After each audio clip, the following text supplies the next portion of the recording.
샬롬, 2022년 1월 10일 아침입니다. 오늘도 말씀과 동행하며 거룩한 리듬으로 살아가는 푸른나무교회 성도님들이 되시기를 바랍니다. 빛 되신 후 함께 부르신 후에 말씀 나누도록 하겠습니다.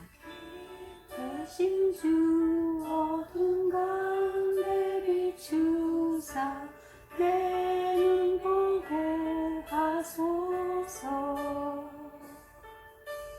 예배하는 선한 마음 주시고 산 소망이 되시네. 빛 되신 주 어둠 가운데 비추사 내 눈 보게 하소서. 예배하는 선한 마음 주시고 산 소망이 되시네.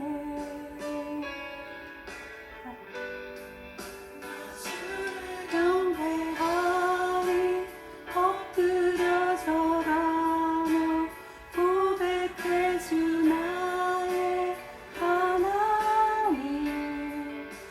사랑스런 주님 존귀한 예수님 아름답고 놀라우신 주.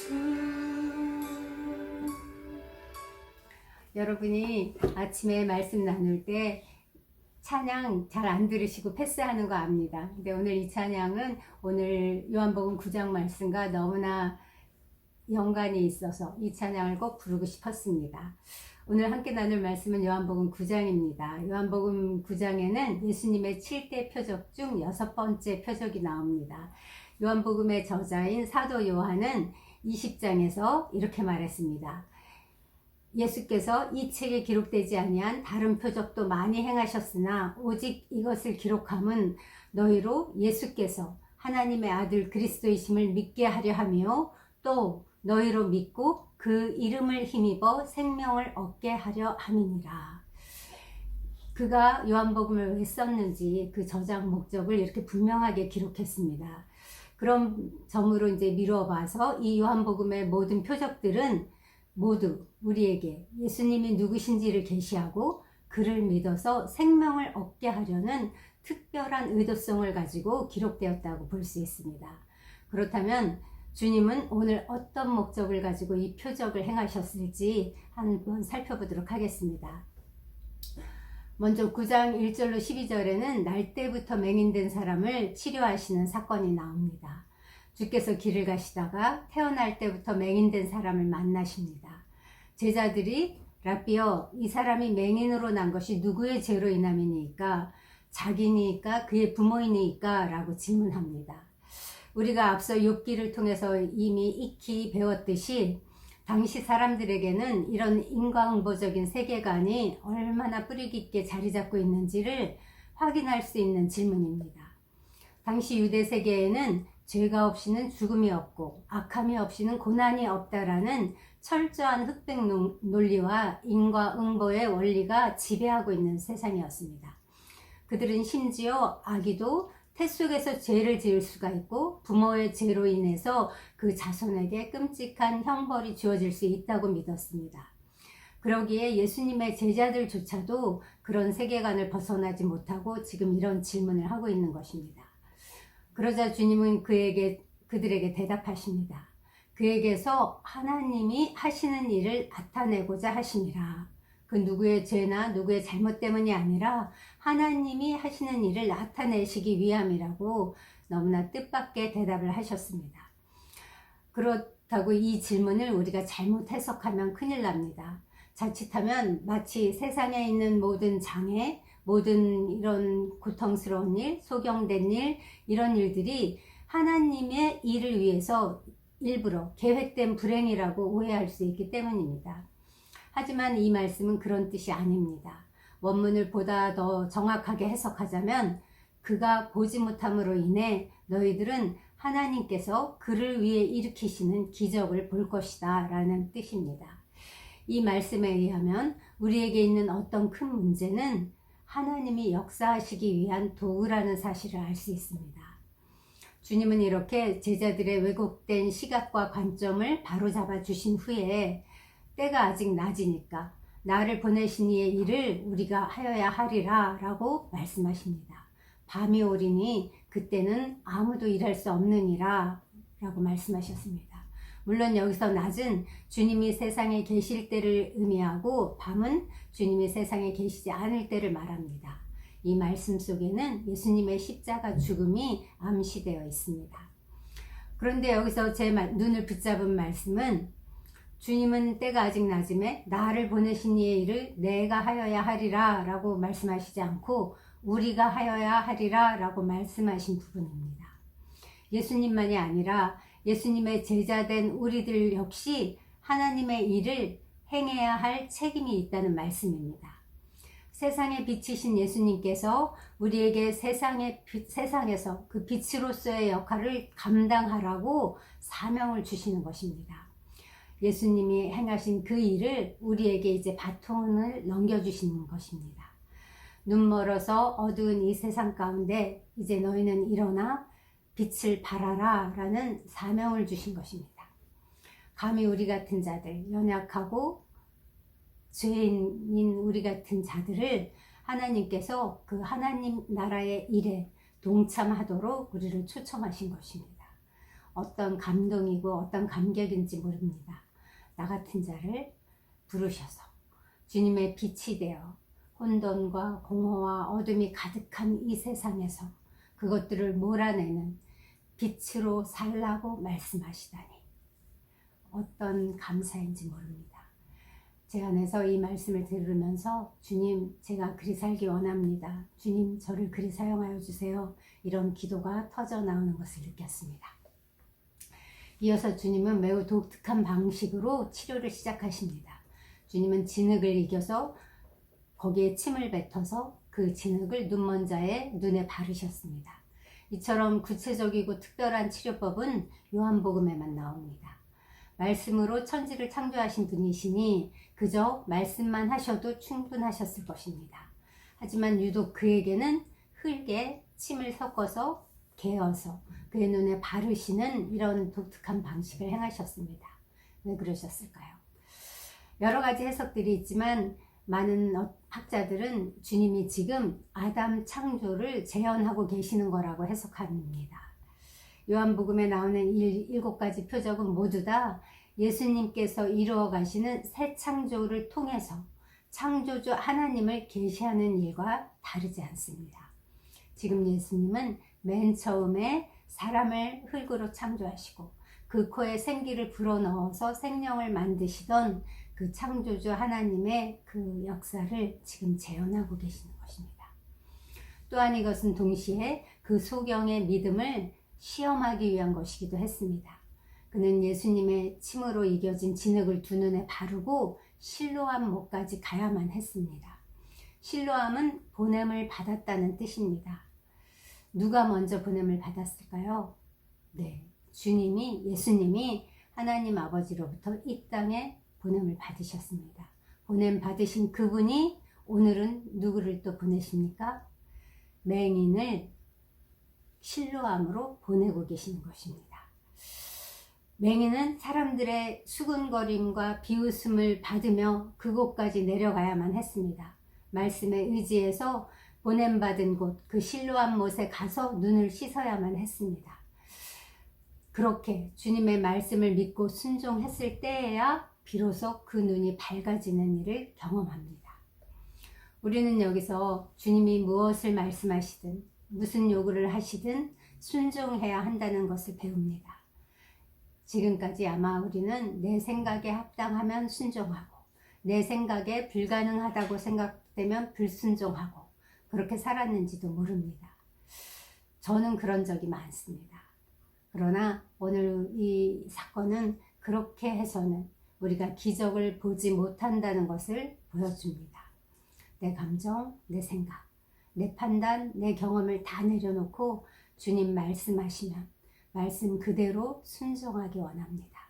그리하여 우리 삶 가운데 오늘 이 날 때부터 소경된 자가 기적을 체험한 것처럼 우리도 그와 진배 없이 날 때부터 소경된 자로 태어난 우리가 눈을 뜨는 기적을 체험하기 원합니다. 주께서 나를 보내신 실로암이 어디일까 곰곰 생각해보고 주님 말씀하시면 즉시 온전히 기쁘게 순종하는 하루 살기 원합니다. 이 사건 이후에는 안식일에 맹인의 눈을 치료해줬다는 이 일 때문에 바리새인들 사이에서 그리스도가 진짜냐 아니냐 하는 논쟁과 조사가 벌어지는 내용이 나옵니다. 여기에 세 부류의 사람들이 등장합니다. 소경이 눈뜨는 이 사건을 조사하는 동안에 사람들의 그 감추어진 동기가 고스란히 드러납니다. 첫째, 맹인이 눈을 뜬 이 명백한 사실을 보고도 이 표적을 거부하는 유대인들과 바리새인들이 나옵니다. 둘째, 예수가 자기 아들에게 그 빛을 준 그 그리스도라는 사실을 알면서도 그 유대 회당에서 출교당할 것이 두려워서 공개적으로 믿음을 고백하지 못하는 맹인의 부모가 나옵니다. 셋째, 그 공동체에서 출교당하고 박해당할 것을 알면서도 예수를 메시아로 고백하는 맹인이 나옵니다. 맹인이었던 사람은 눈을 뜨는 대신에 심한 박해를 받았습니다. 하지만 그는 진실만을 말했습니다. 거기에 자기에게 유리한 어떤 설명도 덧붙이지 않고 어떤 선입견도 없이 있는 사실 그대로만을 전했습니다. 그가 죄인인지 알지 못하나 내가 아는 한 가지는 내가 맹인으로 있다가 지금 보는 그것입니다.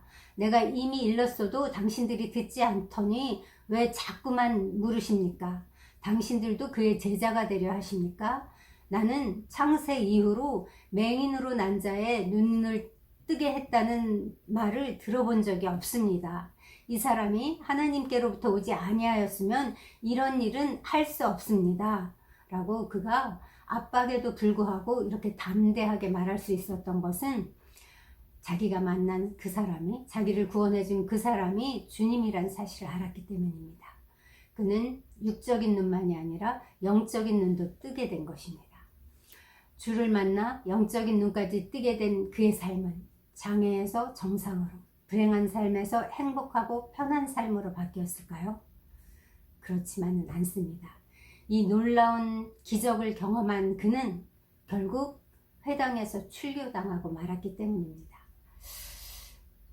그들이 대답하여 이르되 네가 온전히 죄 가운데 나서 우리를 가르치느냐 하면서 그를 쫓아내어 버렸습니다. 당시 유대의 공동체에서 출교당한다는 것은 모든 사회적 관계에서 단절당한다는 것을 의미합니다. 더 이상 구걸조차 하지 못하는 그런 처지가 되었던 것입니다.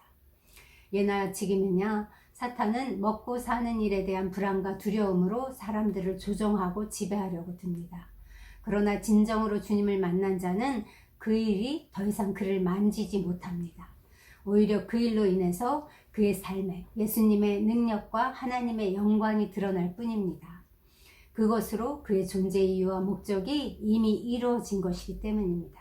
우리의 삶에서도 그리고 우리의 삶의 현장에서도 이 순종을 통해서 이런 주님의 능력을 맛보기 원합니다. 우리의 남은 삶 전체에서 오직 하나님의 영광만이 드러내는 그런 삶이 되기를 소망합니다. 예수님은 그렇게 출교당한 그를 혼자 버려두지 않으셨습니다. 그 소식을 들으시고 다시 그를 찾아오셨습니다. 언제나 소외되고 버림받은 자를 찾아주신 하나님을 찬양합니다. 오셔서 주님은 그에게 당신이 인자임을 계시합니다. 인자란 예수님이 자기에 대해서 쓰시던 호칭입니다. 살아계신 하나님의 아들 메시아를 의미하는 말입니다. 그때 맹인은 인자를 믿음으로 고백합니다. 주여 내가 믿나이다 하고 예수께 엎드려서 절했습니다. 예수를 예배하는 자가 된 것입니다. 이렇게 하나님의 아들 예수에 대한 그의 믿음은 처음에는 예수라 하는 그 사람에서 나중에는 선지자로 또 더 나아가서는 하나님께로부터 온 사람에서 주로 그리고 마침내 인자로 발전되었습니다. 이처럼 우리의 믿음은 즉각적으로 생겨나지 않고 쉽게 생겨나진 않습니다. 믿음은 우리의 신앙 고백을 삶으로 번역하는 과정이라고 합니다. 머리에서 가슴, 가슴에서 손에 이르기까지 이렇게 우리의 믿음은 점점 자라나는 것입니다. 전에 맹인이었던 자는 자기를 찾아온 예수님을 인자로 믿고 받아들였지만 바리새인들은 여전히 빛 대신 그리스도를 받아들이지 않고 어두움에 머뭅니다. 그들을 향해 주님은 너희가 맹인이 되었더라면 죄가 없으려니와 본다고 하니 너희 죄가 그대로 있다고 하십니다. 차라리 맹인이었으면 죄가 없었을 텐데 눈을 뜬 자로서 진짜 보아야 할 것을 보지 못하니 그게 바로 죄라고 꾸짖으신 것입니다. 이 말씀은 어쩌면 오늘 우리를 향하여 하시는 말씀일지도 모릅니다. 지금 나는 말씀이 육신이 되어 우리 가운데 장막을 치신 예수님을 진정 나의 주, 나의 하나님으로 믿고 있는지 돌아보기 원합니다. 이 모든 것이 예수님의 인자됨 속에서 이루어진 사실이라는 것을 보는 자라야 맹인이 아닙니다. 이것을 아직도 보지 못하고 그의 인자됨을, 그의 메시아됨을 여전히 의심한다면 나는 아직도 맹인으로 남아있는 것입니다. 요한복음 9장은 성도의 모든 삶에 있는 고통에는 죄에 대한 징계만이 아니라 하나님의 감춰진 구원의 섭리가 있다고 가르칩니다. 하나님은 나의 구원과 하나님의 영광을 위해서 일하십니다. 그러니 모든 일을 옳고 그름으로 판단하지 않고 예수님의 구원의 관점으로 바라보고 해석하는 저희가 되기 원합니다. 사랑하는 성도 여러분, 여러분의 삶 가운데 지금 어떤 장애가 있으십니까? 그것 때문에 인생이 꼬이고 그것 때문에 앞날이 보이지 않고 그것 때문에 주저앉아 있으십니까? 오늘 주님은 그 문제가 하나님께서 하시는 일을 나타내기 위해 있는 것이라고 말씀하십니다. 당신이 전에 잘못한 어떤 실수나 죄 때문도 아니고 당신의 부모님이 예전에 잘못 선택한 어떤 결정 때문도 아닙니다. 만약 그 문제가 없다면 하나님께서 우리에게 역사하실 기회가 없기 때문에 허락하신 일입니다. 그렇습니다. 하나님은 결코 그분의 목적을 위해서 사람을 불행하게 만드시는 분이 아니십니다. 하나님은 사람의 행복만 가지고 일하시는 분이 아니십니다. 하나님은 인간의 불행을 고쳐서라도 복이 되게 하시고 그것을 결국 구원에 이르게 하시는 사랑과 능력을 가지신 분이십니다. 그래서 오늘 본문은 하나님이 어떤 분이신지를 이 표적은 우리에게 계시해 줍니다. 혹 지금까지 저처럼 고난과 불행 앞에 설 때마다 하나님이 계시다면 왜 내게 이런 불행을 주십니까? 내가 뭘 잘못했다고 이런 가혹한 일을 겪게 하십니까? 내가 얼마나 하나님 말씀대로 살려고 애쓰고 노력했는데 하나님은 왜 제게 이런 고통을 주십니까? 라고 하나님을 원망하고 불평하며 살았을 수도 있습니다. 이것이 어쩌면 육신을 가진 우리의 연약함 때문인지도 모릅니다. 그러나 오늘 우리는 하나님께서 우리의 고난을 통해 일하신다는 사실을 배웠습니다. 그러니까 울지 말고 씩씩한 척, 믿음 있는 척 하라는 게 아닙니다. 성숙된 신앙인이라고 하더라도 아픈 것은 아픈 것입니다. 그럴 때마다 주님 앞에 나아가서 주님, 제가 아픕니다. 주님, 제가 병들었습니다. 제가 실패했습니다. 이제 나는 가진 것이 아무것도 없습니다. 그러나 아버지, 이 불행 속에서 당신이 무엇을 하려고 하시는지 이 질병을 통해서, 이 병든 인생을 통해서 하시려는 일을 보여주십시오. 라고 울면서 기도하십시오.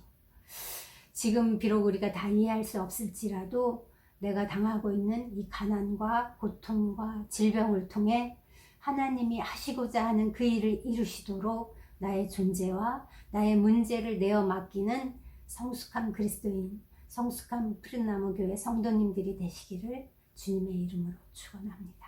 기도하겠습니다. 하나님 아버지 감사합니다. 주님, 나면서부터 소경된 저를 찾아주시고 만나주시고 주님, 그 제 삶을 통해 하나님께서 하시는 일이 무엇인지 주님 이렇게 나타내 보여주셔서 감사합니다. 우리 성도의 모든 삶 가운데 그 일을 행하려고 주께서 오신 줄 믿습니다. 오늘 우리가 다 이해하지 못하는 이 모든 상황 가운데 오셔서 그 일을 행하여 주시고 우리 눈을 열어서 주의 법의 기이한 것들을 보는 자들 되게 하여 주시옵소서. 오늘도 그 일을 행하실 주께 감사드리며 예수님의 이름으로 기도합니다. 이제 여전히 고통 중에 있는 지체들을 기억하면서 기도하시겠습니다. 지금 세 가족, 그 다음에 우리 성도들 중에 아픔 가운데 있고 정말 해결되지 않은 문제 가운데 있고 내 힘으로 어떻게 할 수 없는 문제를 두고 있는 지체들이 있습니다. 그 문제를 통해 하나님이 하시고자 하는 일이 드러나게 해달라고 기도하시겠습니다.